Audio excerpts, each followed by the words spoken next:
Welcome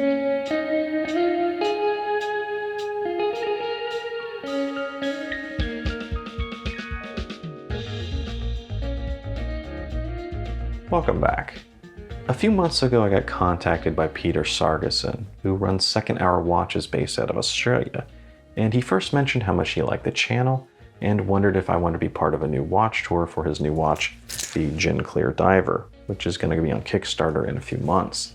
And what's nice is that he didn't just say he liked the channel, but he's actually been watching and commenting on videos since I first talked to him, which I think really goes to show that he is a collector and enthusiast. As well as if you go to his website and his Instagram, it's not just about the Gin Clear Diver, but reviews on other watches and just his thoughts on the industry in general.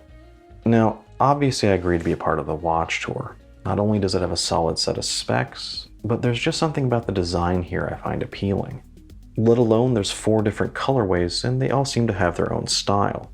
Now, do bear in mind that this is a prototype and there are already some changes that are planned.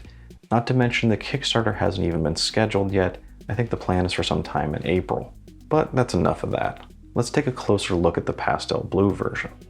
So spec-wise, we're looking at a width of about 41.5 millimeters wide, and that's without the crown. Width it's just under 45, and there's also a lug-to-lug of 49. So overall it's about the same footprint as a lot of popular divers out there. Yet here, this flat bezel goes right to the edge of the case and slightly beyond. And this gives you a slightly bigger footprint than you might find on some Seikos and Orients, which then in turn I think gives you a much larger presence than you'd have with those other watches as well, albeit with just a slightly longer lug-to-lug. Total thickness is okay, sitting right at 13.5 millimeters, and that's from the top of the slightly domed crystal that does have AR coating, all the way down to the very nicely embossed caseback. Personally, I always appreciate a custom caseback, and I think this one might be one of my favorites. It's not exactly complicated, but I just love the use of space here. And I really appreciate those added waves in the background of the turtle. I've seen a few others where they just throw up an image and it just seems kind of empty around it. Now, rounding out those specs, you do have a 200 meters of water resistance, as well as a 20 millimeter lug width, as well as it weighs about 175 grams with its bracelet, which I think is about ideal for a steel diver. It's just got a good weight and feel to it, but it's not so heavy that you start to notice it throughout the day. The case is 3/16 stainless, and it does have a very nice brush finish throughout it. Although one of the planned changes is to actually add a polished bevel edge to those lugs. And I think this will look really nice and just kind of enhance the look. As it is right now, your eyes are just kind of drawn to the dial and the black bezel, and that case just sort of blends into the background. The only issue I found with the case as it is that the outer and the inside edge of those lugs are just a touch sharp. You also have a signed screw-down crown at the right, and bonus points here for the logo being upright when screwed in. Or, at the very least, you can't really tell what's upright with this logo.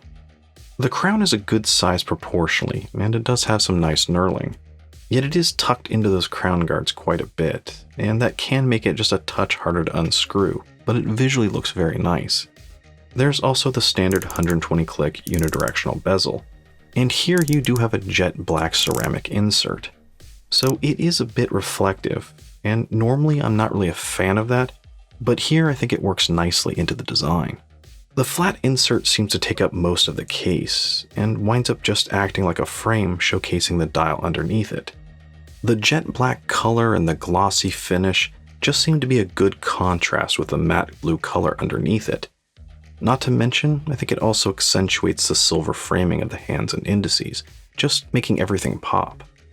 Now, one change I would suggest with the bezel is that at the very top, instead of a full triangle, maybe to put more of a blunt one that matches the indice right below it at the 12.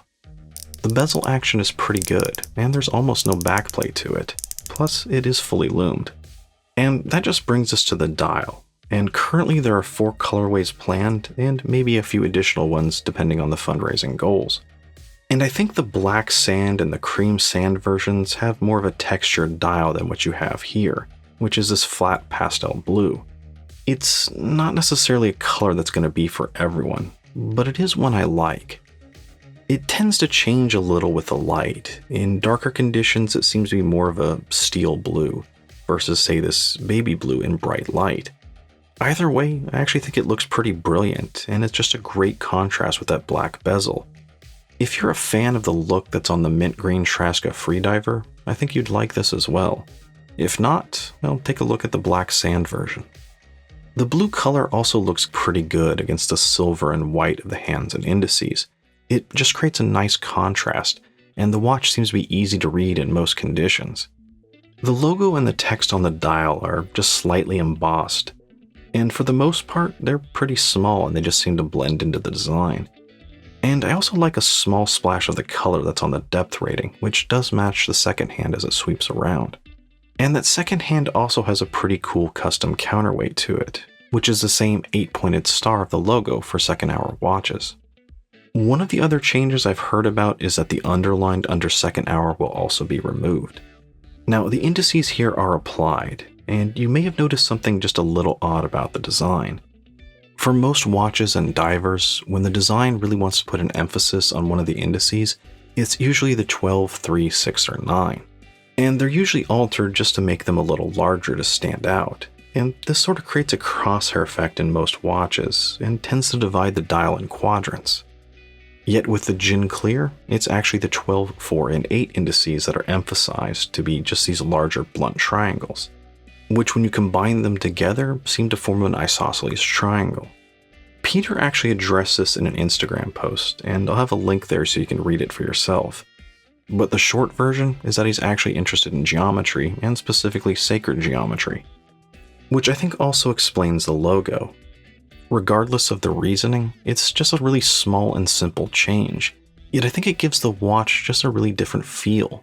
At least for me, I've always been a bit of an analytical and mathematical person, and dividing the dial this way into thirds rather than quadrants, I think it's just an effect that's different, and one that I think is oddly appealing and compelling.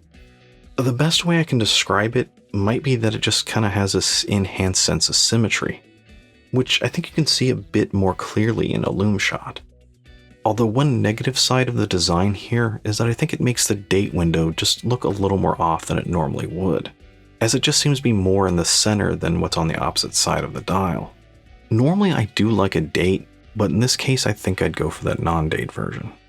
Currently there are 8 layers of Swiss BGW9 Superluminova applied, and I think the production version might have a little bit more, but perhaps my comparison test might actually help him make the decision. Currently, I think the loom is pretty good, and I really do like how that BGW9 just goes with that blue pastel dial. But for comparison, I threw it up against a Turtle, as well as 2 other watches with BGW9, including a fellow Australian watch, the Irukandji. Now looking at it a little closer, you can see that the hands on the Gin Clear last just a little bit longer than the Turtle. Yet the dial actually lasts a little bit longer than that. It still doesn't quite have the longevity of the Wavemaster, but overall it's pretty good. Now, I'm always in favor for more loom, but I think they're okay with what they have here. Movement-wise, we have a Swiss Selita SW200, which is basically their version of an ETA 2824, and pretty much has everything you need, about a 38-hour power reserve, hacking hand winding, and is high beat. It's probably the best movement you're going to find in this price range, and really good for the early bird special price. And if you haven't seen a lot more of these, you probably will with all the issues Eda's facing right now about selling to third parties. The bracelet is just as excellent as the watch is. You have solid end links, a milled push button clasp, and fully articulating links. It has this beautiful finish with no rough edges found anywhere. It's brushed on top to match the case with just a very polished side. And I think that currently gives it a nice two-tone effect, but when they add the new lugs with a polished beveled edge, I think it'll look perfect. The bracelet starts out at 22 and just quickly tapers to 18 at the clasp, which by itself also has a nice polished beveled edge to it, as well as 6 micro adjustment holes. And all of that just leads to a very comfortable experience when wearing the Gin Clear. The lug-to-lug might be a touch longer than I usually like, but with that bracelet and the curved lugs, it just doesn't seem to matter. Once adjusted, it just seems to fit my 7-inch wrist perfectly. As well as it just seems to have this great presence to it. You might not think of pastel blue as a versatile dial choice, but give it a shot. You might be surprised. Value is always hard to talk about with Kickstarter watches, as the price tends to increase the more people join. But the starting price here of $385 I think is really good. I mean, usually for that price, you're looking at a Miyota 9015 or a Seiko NH35. And here, you're getting a Selita. Other than a few really minor nitpicks, there's really nothing to complain about here. It's simply a stunning watch with a clean and compelling design, just seeming to hit that sweet spot between a rugged tool watch and something a bit more elegant. Secondhand has really done a great job here. The case, the dial, the bezel, the bracelet, they're all beautifully designed and made. And from the sound of things, it's only going to get better. So I think this is one to keep an eye on, and I'm going to keep an eye on this pastel blue version. But let me know what you think down below about the Gin Clear Diver. And as always, if you enjoyed the video, don't forget to like, comment, and subscribe. Thanks for watching.